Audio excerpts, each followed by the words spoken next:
What should you eat before a football match? Well, logic would tell you that you should eat healthy food that gives you a lot of energy. But what exactly is that?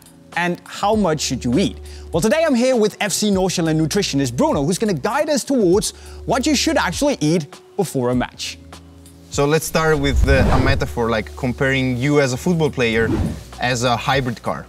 Right. As a hybrid car, you run on two fuels. One that is almost infinite and is your electricity, basically.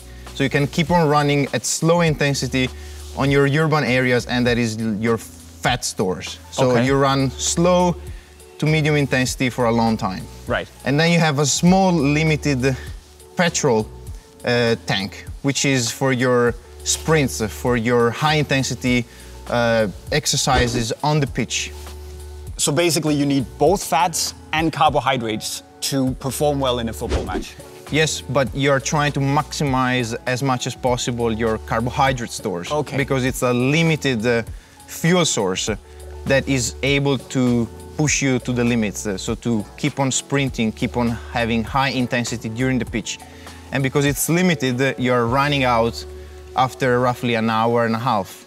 And that's why you also need to supply during the match. The key difference is the last 15-20 minutes of the match, where most goals are scored. So what you're saying that if I eat more carbohydrates and keep those carbohydrate levels up, I'm gonna have more energy towards the end of the match where it matters. Precisely. So the main focus is really eating as much as possible of the carbohydrate sources in the 24 hours before the match, so before kickoff. And not so much focus on your fats, on your fibers, on all those things that might have a focus during the week. Then they have a less incentive during the match. See, I should have known that 10 years ago.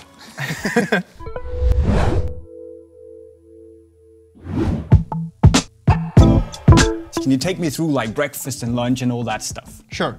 So it's very important to clarify that the 24 hours leading to a match, so the 24 hours before the match, are the most important ones. Oh, okay. Because that's when you should really focus on topping up your carbohydrate storage. And we're looking into 6 to 8 grams of carbohydrates per kilogram of body weight only.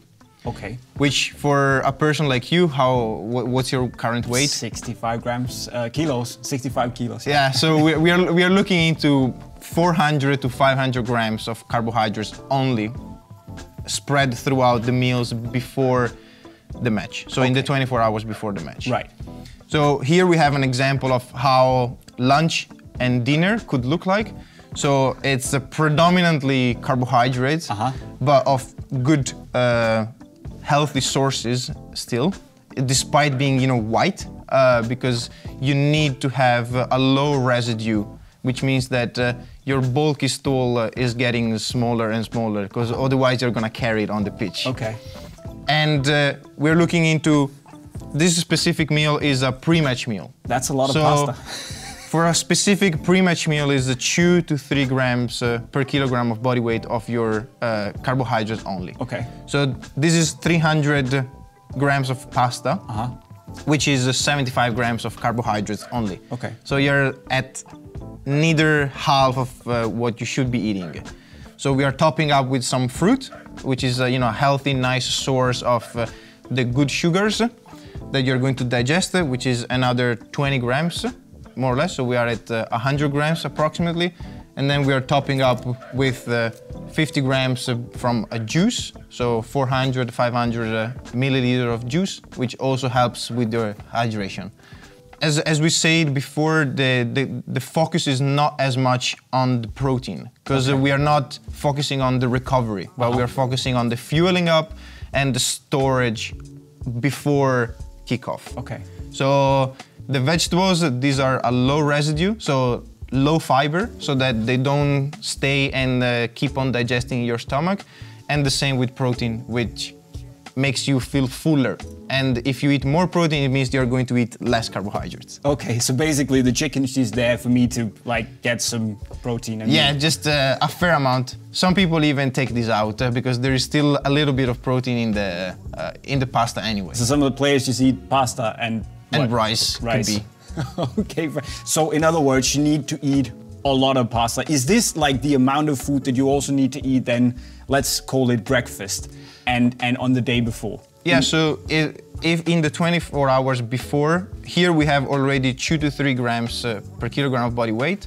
And then, of course, during breakfast, we also need to get the focus on the carbohydrates. So instead of this kind of food, we could have, toast bread with jam and juice and fruit, and still having 1 to 2 grams per kilogram of body weight, at least per meal in the 24 hours before the match.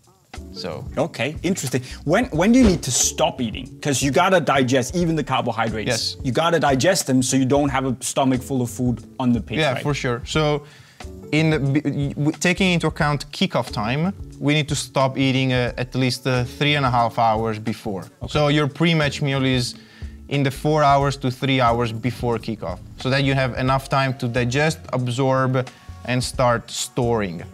When you start eating closer and closer to kickoff, you're not able to store your carbohydrates, your food, because there's way too little time before you actually start warming up and play. So you're still digesting. Exactly. So you want to be done digesting before you go on the pitch. Precisely. Okay, and then you're just topping up with stuff that's easy to digest. Yes.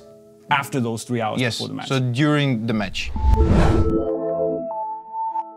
So what are you telling me, and the guys out there who might not be pros yet and have a nutritionist like you at the club to tell them what to do and what not to do, if they can only focus on one thing, because I'm not that disciplined that I never eat a burger. Yeah. If they need to focus on one thing to maximize their outputs in matches, yes. Would you say that it's okay to kind of cheat after the match if you stay in line before the match and eat well? Yeah, let's say if you want to focus on one thing, try to focus as much as possible leading to the match and be diligent. And then afterwards, you could treat yourself with some things that preferably are homemade. Like you can make a nice homemade with high quality food, burger and pizza. Because at the end of the day, it's still, some bread with good carbohydrates, some protein for your recovery from the meat or the cheese. And just try to avoid deep fried things. Okay. So also, your fries, make them oven baked. But those are the best, Bruno. The deep fried stuff is the best. So there you have it, guys. A few tips on how and what you should eat before a football match, if you take it seriously at least, and also a guide on what you should stay away from if you can.